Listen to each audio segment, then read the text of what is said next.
I've got a brand new TV show on Nickelodeon.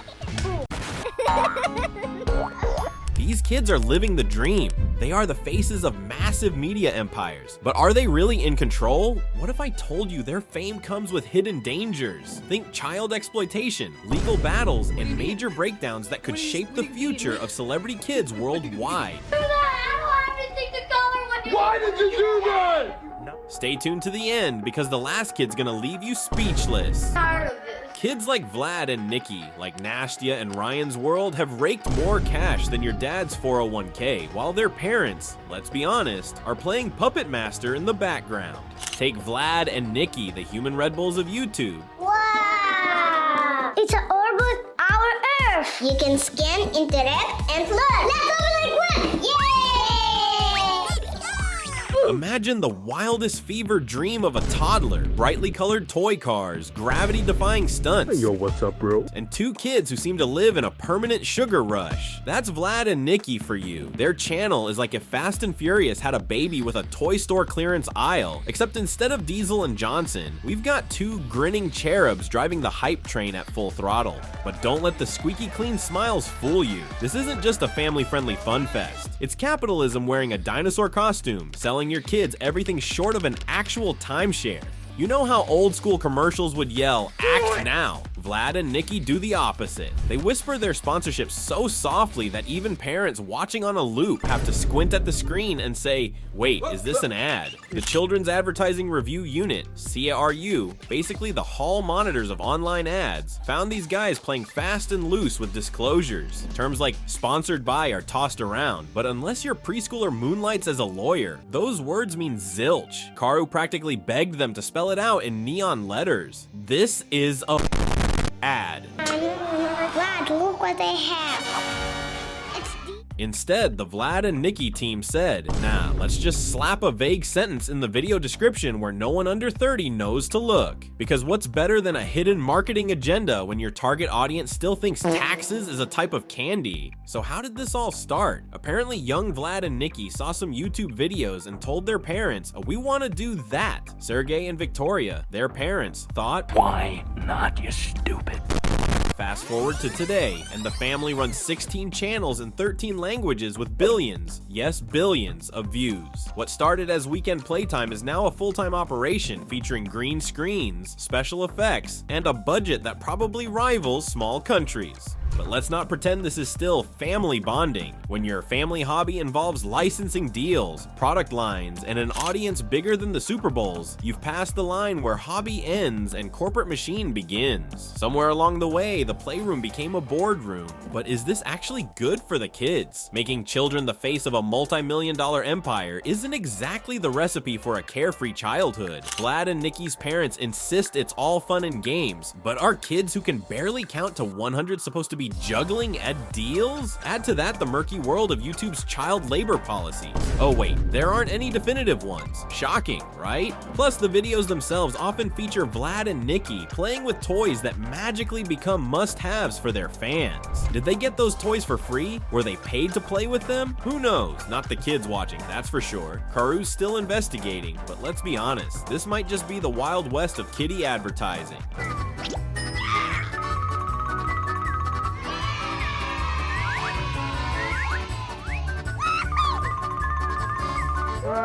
Give me kids.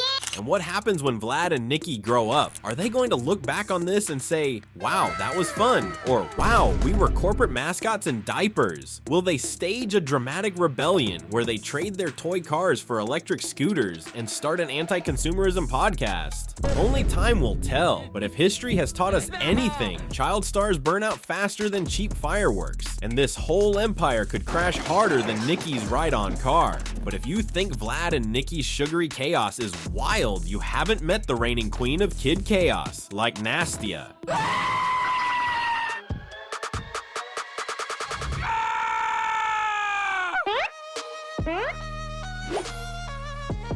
Picture rainbows, unicorns, and candy all thrown into a hyperactive sugary explosion. That's the world of like Nastya. This 9-year-old dynamo has over 100 million subscribers watching her silently unbox toys and conquer the internet with the same energy as a kid who's had 5 Capri Suns at recess. Sure, her smile is as bright as her pastel playground of videos, but don't let the cutesy colors fool you. This channel is like the digital version of sneaking junk food before dinner. Hi, friends! Let's taste some candy today! Yay! Despite YouTube banning food ads on kid-focused channels in 2020, Nastya's videos still feature an array of colorful junk food. In one video, two girls have a sugar-laden showdown, battling over who can pack the least nutritious lunch. It resembles a surreal Hunger Games for cavities, but with 23 million views cheering them on. These kinds of videos subtly embed brand loyalty in kids who haven't yet mastered basic impulse control. The result? Pester power. Those endless tantrums in the snack aisle, because obviously Mom Nastya loves that candy. Kids as young as 3 are not only watching these videos, but also absorbing marketing messages as if they're gospel. When they see their favorite influencer gleefully chomping on a candy bar, they're more likely to nag their parents to buy the same snacks. And I played a coin flip. Whoever wins the coin flip challenge is going to get the $1 million summer camp. Okay. And whoever loses gets the $1 summer camp. Nastya's parents claim her videos are all about wholesome fun, but behind the bubblegum curtains lies a sharp business model. The channel pulls in millions annually through sponsorships and brand deals, expanding into multiple languages and international markets. It's essentially a global franchise, churning out sugary content at a machine-like pace. Many argue this commercial overload prioritizes profit over a child's well-being, turning Nastya into a walking, talking billboard in a tutu. What's the impact on the kids who devour this content? Experts like Dr. Jenny Radeski warn that constant exposure to these videos can shape unhealthy eating habits and materialistic attitudes. Child exposure to unhealthy food, beverage, and other content on YouTube needs to be regulated, said Dr. Jenny Radeski. It's all glitter and smiles until you realize it's setting kids up for sugar addiction and chronic gimme syndrome. Oh, and parents? They're either grateful for the distraction or quietly seething about the unrealistic expectations these videos create. Who wouldn't want their 7-year-old demanding a mansion-sized playhouse after watching Nastya unbox hers? Speaking of kids turned empires, let's talk Kids Diana Show, a production where childhood dreams, corporate ambitions, and perhaps a hint of dubious parenting all swirl together in a way that might have you questioning your life choices.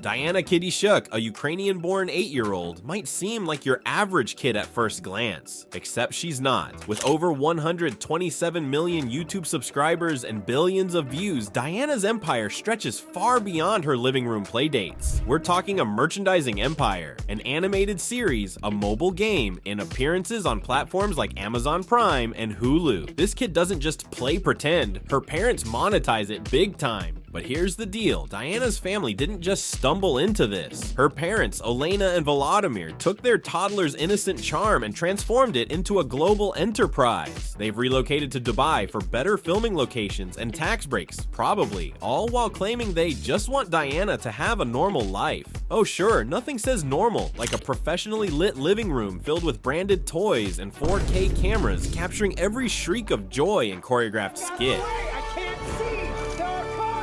Starting as a family project to share videos with relatives, this channel quickly spiraled into a full-blown media franchise. Critics argue that the relentless filming schedule and corporate deals might compromise Diana's well-being. The Kitasyuks insist that Diana and her brother Roma love what they do. But let's bury that lie. Does an 8-year-old really grasp the long-term consequences of internet fame? There are definitely concerns about exploitation, especially with Diana's content bringing in an astonishing $126,000 per video on average. There's also the not-so-small issue of privacy. With every giggle, toy unboxing, and stage skit uploaded to the internet, Diana loses just a little bit more of her personal life. Everything about Kids Diana Show screams "Buy me now, parents." And parents do buy, making Diana's toy line a staple in stores across the globe. To really hammer home the point that this is a full-blown business, there's the Love Diana franchise, which includes an animated live-action hybrid series set in the land of play. In this magical realm, Diana and Roma fight the forces of boredom, because apparently that's the real villain here. The show has been described as a cross between a fever dream and a toy commercial, which, let's face it, is probably the whole point.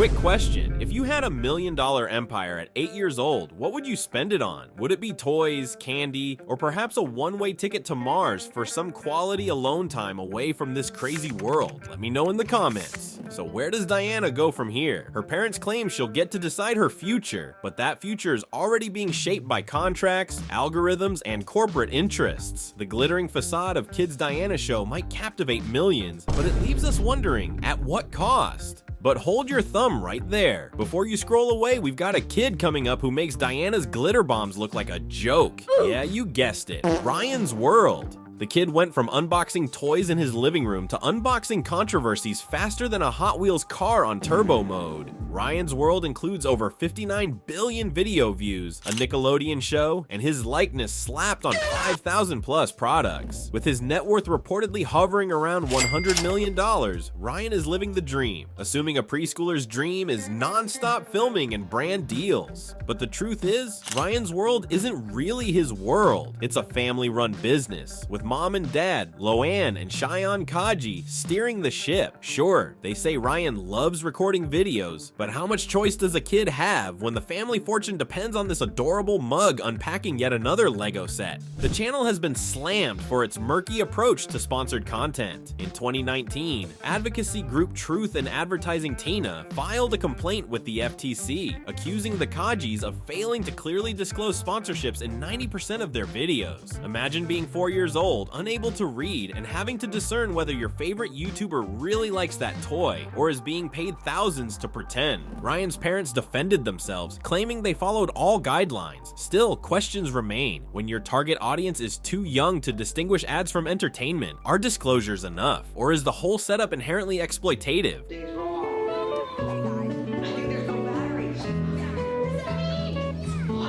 Ryan's World is so profitable that even when his own fans ask, when will Ryan stop? The answer is a polite dodge. At 13 years old now, Ryan's interest has reportedly shifted to gaming, yet his face is still synonymous with endless toy reviews. With his mom claiming the channel lets us spend more time together as a family, one can't help but wonder, is it really family bonding, or is Ryan just the brand mascot in a child-friendly corporate machine? How much of Ryan's earnings are actually even his? And what's next for the guy? A quiet fade into obscurity as Ryan grows older, or a rebranding where his parents try to squeeze even more out of this cash cow? Yeah, Ryan, I'm Charizard. Fire blast! In time, we'll know, but one thing's for sure, Ryan's World is going from playdates to paychecks, and those toy cash registers better be ready. Still with me? Good, because you're about to get a front row seat to the most family-run preteen power duo YouTube's ever seen, Karina and Ronald Kurzawa, the stars of Sis vs. Bro. Once crowned YouTube royalty, they racked up over 200 million monthly views with their challenge videos, gaming, and skits. But when the kid fame train starts to derail, it's a hotbed of burnout, family drama, and inevitable cringe-worthy recaps. So guys, today it is time for me to have my turn of Who Knows Me Better, because Karina already had her turn, and I mean, like, well, okay. Karina and Ronald started Sis vs. Bro in 2016, quickly becoming every preteen's favorite. Think of it as sugar-coated chaos with challenges like last to leave the pool wins or slime wars that came with more glitter than sense. And oh, the money. Their massive success bought the family not just one luxury home, but an entire monopoly board of them. The vacations, pure Instagram bait. Fans lapped it up while any sensible human rolled their eyes at the flexing. Hey guys, it's Karina from Sis vs. Bro, and today we're playing Don't Break the Wrong Soap Bottle Challenge! So we got a bunch of soap bottles here filled with slime ingredients, and we're gonna be like, I want this one. And Ronald's gonna be like, I want this one. And then everyone's gonna be like, Mickey Mouse! Sis vs. Bro officially went dark in 2021. Karina and Ronald, like every teenager stuck with a sibling for too long, began to drift apart. Sources say their behind-the-scenes relationship was less bubbly and more like flat soda. Karina even dropped a few hints about feeling resentful toward the channel and her parents' endless involvement. She was struggling with school so much, she even got expelled. Meanwhile, Ronald, being the quieter type, gave fans less drama and more awkward silences, leading everyone to wonder if he was plotting something or just trying to remember where he left his cereal. Ronald and Karina, now 16 and 17, have shifted their priorities. They've moved to a quieter Canadian suburb focusing on education and mental health. Ronald's gaming channel continues to grow, while Karina has leaned into the influencer life with fashion and beauty posts. They occasionally drop nostalgic nods to their past, but are clearly more interested in their separate futures. Do you like my boyfriend? Your favorite video on the channel. How tall are you? What led you to be vegetarian? Are you adopted?